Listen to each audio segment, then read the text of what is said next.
იუპიტერი გადავიდა კითხვის ზოდიაქოში. იუპიტერი ჩვენთან საკმაოდ ისეთი კეთილი პლანეტა არის. ეს არის ოპტიმიზმის პლანეტა, ეს არის გამართლების, წარმატების პლანეტა.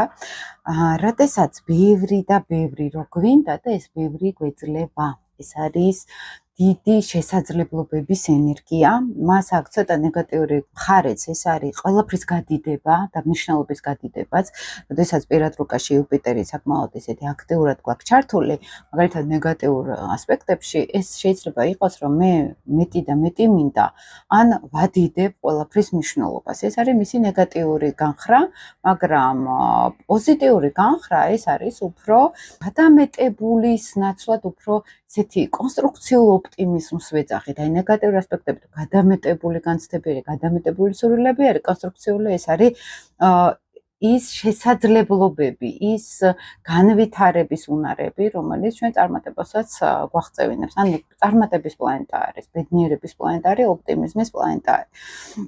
როდესაც ეს მთელი ენერგია ნიშანში გადადის, იმ ნიშნის თვისებებს აფართოებს და ყველაზე მოქმედებს, მეგობრებო, ეს აი ყველას შეიძლება გქონდეს უკვე სურვილი კითხებისთვის დამახასიათებელი სფერო გააქტიურდეს ჩვენ ცხოვრებაში. მაგალითად, კითხები მართავს ფსიქოლოგიურ მხარეს, ეს საკუთარ თავში ჩაღრმავება არის, ეს არის ოჯახში სიმყუდროვის პოვნა, მაგალითად ოჯახური ურთიერთობების დალაგება, სამშობლო ზოგადად ჩვენთან კითხებთან არის დაკავშირებული, წარსული კითხებთან არის დაკავშირებული, როცა მე მაგალითად აი გვარით ვინტერესდები, გენეტიკური ხაზით ვინტერესდები, წინაპრებით, ტრადიციებით, აი ამ ყველაფერთან არის კითხები ზოგადად დაკავშირებული და მისთვის ეს ძალიან მნიშვნელოვანი არის. ეს ტრადიციული მხარე, ეს სიმყუდროვე და რაც თავი ეს ქალური ენერგეტიკა არის, რომელიც უფრო გაგებას, რაღაცნაირად ურთიერთობების დალაგებას და ოჯახებს შორის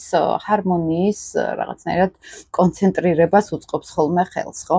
ამიტომ ეხლა გააქტიურდება განსაკუთრებით ეს იუპიტერიანული ენერგიები, როდესაც ჩვენ გვინდა რაღაცები უკვე დავალაგოთ ჩვენს ცხოვრებაში, იქნება ეს კომფორტი, ბინის ყიდვა გვინდა მაგალითად, ან სახლის მოწესრიგება გვინდა, რემონტი გვინდა, იქ ოჯახთან ურთიერთობების დალაგება გვინდა, ან წარსულის გამოკვლევა გვინდა მაგალითად, ხო, იქ ფსიქოლოგიურად დაკვირვება საკუთარ თავზე ან საკუთარ ოჯახზე და საერთოდ იუპიტერი ყოველთვის უკავშირდება რაღაც ცოდნის გაღრმავებას, რომელ სფეროშიც ყავს იუპიტერი, იქ გვინდა ვისწავლოთ რაღაცები, ან იქ ვსწავლობთ რაღაცეებს, ხო?